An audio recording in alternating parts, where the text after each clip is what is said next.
What's up, guys? I'm Dave with FindYourNextGuitar.com, and this is Gear Talk. In this episode, I'm going to show you how to fix a stripped strap lock screw. In this particular case, the guitar was dropped and the screw was bent and kind of broke, and someone tried to repair it, except they didn't have a clue what they were doing, and they shoved a drywall plug in there, like one of the blue plastic ones.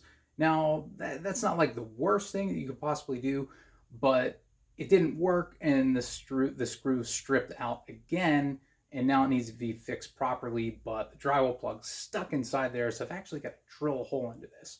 Now, this is one of those things that I would say, if you don't know what you're doing and you have a nice guitar like this, don't do this at home. Take it to someone that knows what they're doing. And if you do know what you're doing, or if you have like a $300 or $400 guitar, or one that's not like Les Paul standard, use caution. It's not a difficult repair. You need to have some knowledge of woodworking, a little bit of common sense, but it's a pretty easy repair. Now, you may be wondering why I have green painter's tape on here. No, it's not just to match my shirt. I just simply ran out of blue painter's tape. The green stuff is basically the same, except it's typically more flexible. Typically it's used for automotive painting, so you can kind of move it around after you got it on there already. I'll tell you why I put that on there after I drill the hole into it, because it has to do more with gluing. If you are going to attempt this yourself, you should absolutely know some of the specifications about your guitar. For example, this particular Les Paul is chambered. It means it's weight relieved. And the way that they weight relieve it is they drill holes inside of it before they put the maple cap on side of it on top. And there's a chance that if I go beyond the depth of the original screw, I could drill into one of those cavities. Now, depending on what your thoughts are on that, some people say that will absolutely ruin the guitar. I've never done it before. I don't know that it will have a massive impact on the sound, but it's one of those things you shouldn't do. And also, because the way that I'm going to repair this, I'm going to fill it with a plastic resin versus putting a wood cord in there. So I definitely don't want to drill into one of those chambers. And the way to do that is you just get the screw and you hold it up to the drill bit. And then you can see where the top of the screw is. So I know that I don't want to exceed this length. And I made it a little bit shorter just in case, because you can always drill more, but you can't undo drilling too far. In a perfect world, I would be doing this with a drill press, but I'm just going to make sure that I'm as still as I possibly can be here.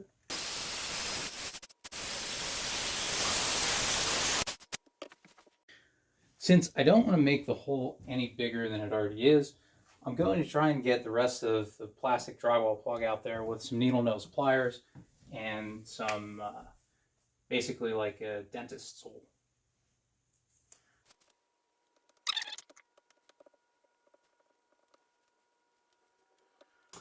I do not think I'm going to be able to get my pliers into that hole, so I am going to need to drill this out a little bit more.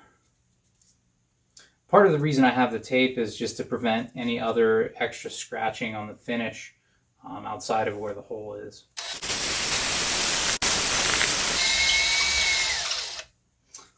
Looks like I finally got it. I did remove the tape from the drill bit. At this point, I'm not drilling for depth. I'm really just trying to get rid of any extra plastic that's in there.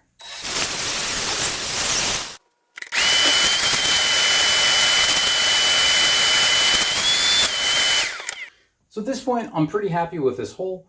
I think that I have removed all the plastic resin. I'm going to double check it with high-powered light just to make sure that I haven't missed any spots, because it is relatively deep. It's about an inch, maybe an inch and a half, and I just want to make sure I got all the... It looked like the person who did it put glue and then a plastic drywall screw holder in there, and I want to make sure all that junk is out of there, because it will prevent any proper repair. It may cause issues in the future, and I want to make sure that it's done properly this time. I am going to use a plastic resin that's kind of like a specialty thing that I had from some plastic mold work that I was doing. It's very strong and it will bond to the wood. I have no idea if it's going to react with nitro, so I am going to put some more green painter's tape on there. I took it off because anytime you're using an adhesive on nitro, it's really got a time limit on it. It will all react with it, so you want to remove it as soon as possible. If you're going to attempt this repair yourself at home, I wouldn't recommend that you use the plastic resin that I'm talking about, just because of the sheer cost of it. It's some really expensive stuff. I'm only using it because I have it, and I don't really have much else to use it for now that I'm done with my mold work. And I also don't have a dowel on hand. Typically what you would use is a wooden dowel rod. You would take the dowel and get one that is just about as tight as that hole, or maybe one that's slightly larger, and then sand it down until that you can just press it inside. You don't want to be forcing it in there. You don't want to be hammering it in there because there's a chance that could cause the body to crack. But you want one that's going to, you can push it in, it'll be a snug fit.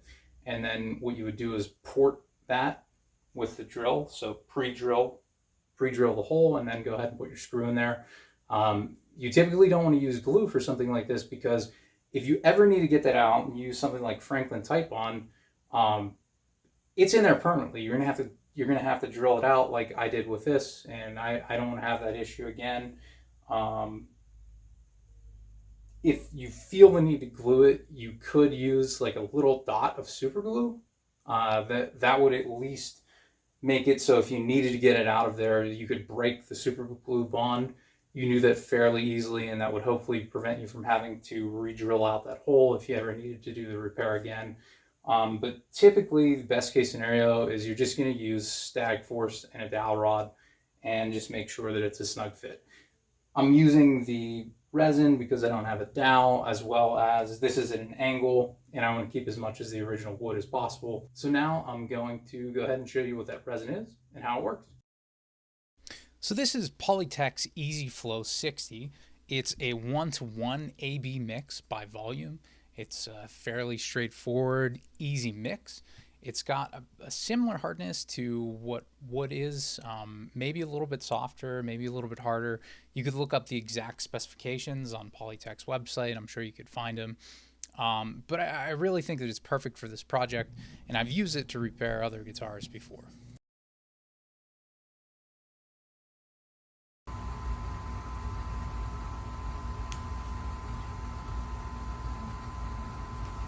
And this one is the hardener.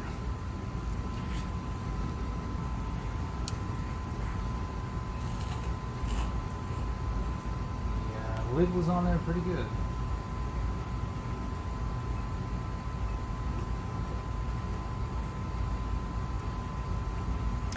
There's various ways to mix this, but I just got some pipettes off eBay. They're fairly cheap.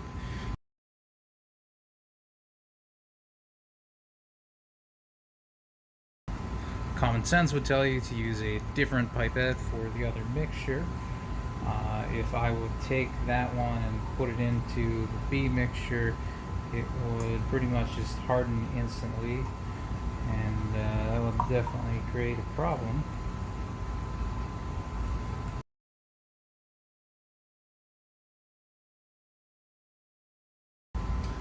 Now that I've added those two together, I actually have a third pipette I'm going to use as a little stirring rod here. You can see right away the mixture starts to turn a little bit of a milky color, and as it begins to harden, it actually turns solid white. But the cool thing about this stuff is, while it's in its workable phase, the viscosity is the same as water. So it's very easy to pour. It's very easy to get into whatever crevices you need it to get into.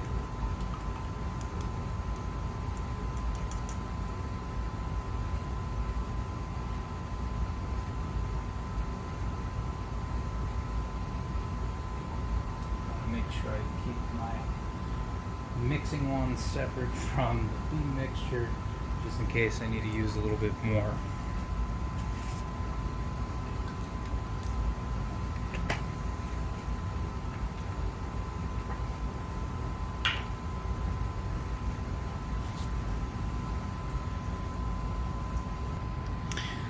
Now this mixture has started to turn into more like a syrup viscosity, and it might be a little bit too late for me to suck it up into this pipette.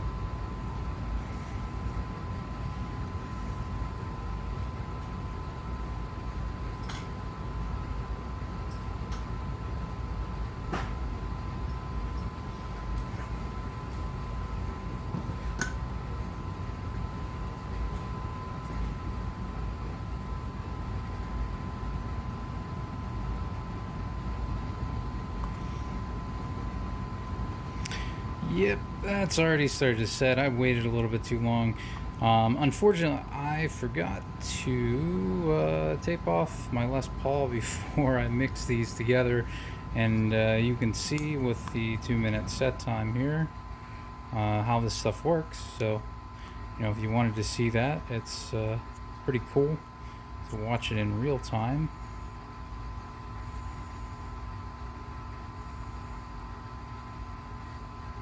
And it basically turns into a rock hard white plastic. So this is definitely beyond workable. I'm not going to try and pour it into that hole, but hopefully you enjoyed seeing how it works.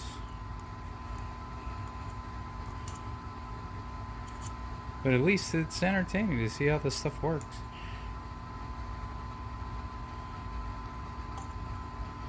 Yeah, it's already completely hardened inside the pipette there. I can't even get that to squeeze out. So, pretty cool stuff. Pretty useful too, especially if you do anything with molding.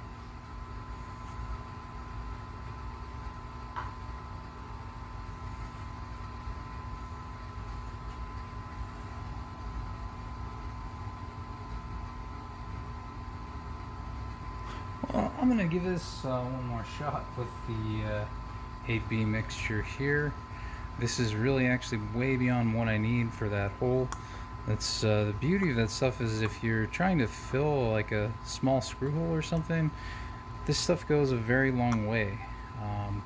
It's part of the reason why I wanted to use it, and it's very useful to have around.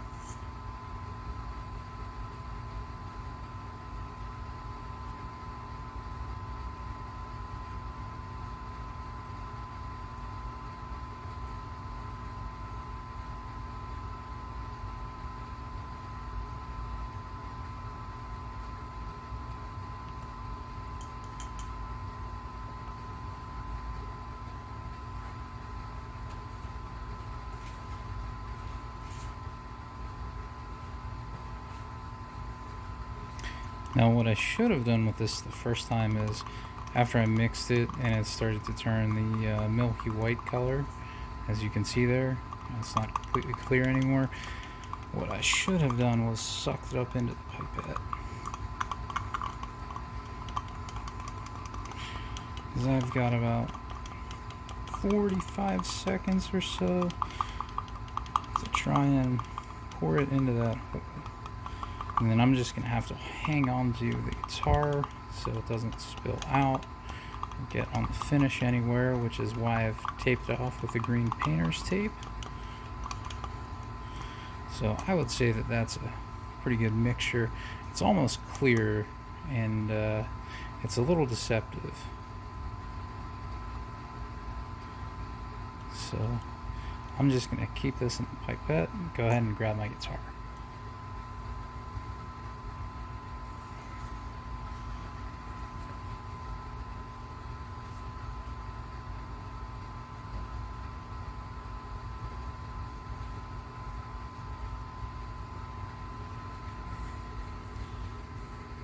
So I've got the guitar here. I have the hole prepped and ready to go, and I just need to fill the hole up with the plastic resin here.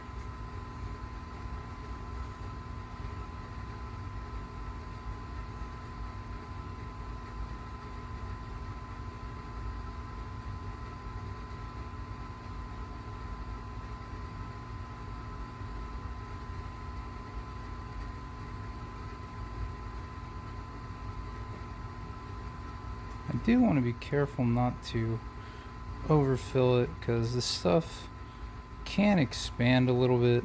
It typically doesn't, but I'd rather underfill it than overfill it, because then I'm going to have to sand or grind it out.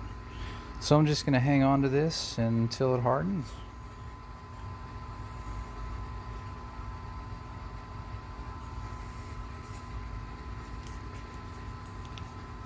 And just so you guys can see, it's actually filled to the top there.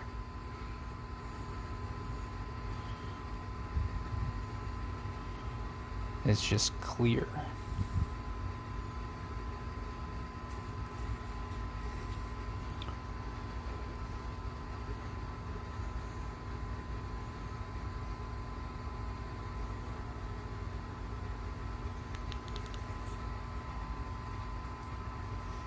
I'm going to give it a few knocks just in case there's any air bubbles in there, and there really shouldn't be.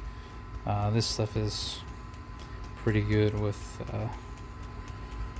not having air bubbles or air pockets.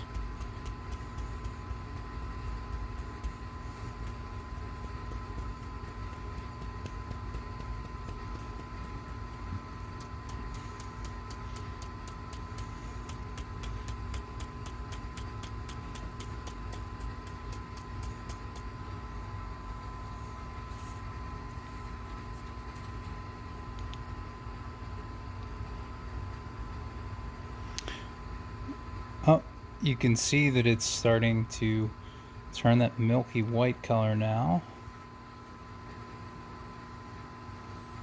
So I would say I have maybe another 30 seconds, and then this should be pretty much cured. And another way you can tell that is for the stuff that I left inside the pipette. It's now hard, and I can't really, oh, a little bit came out, but this other part is basically completely solid in there now.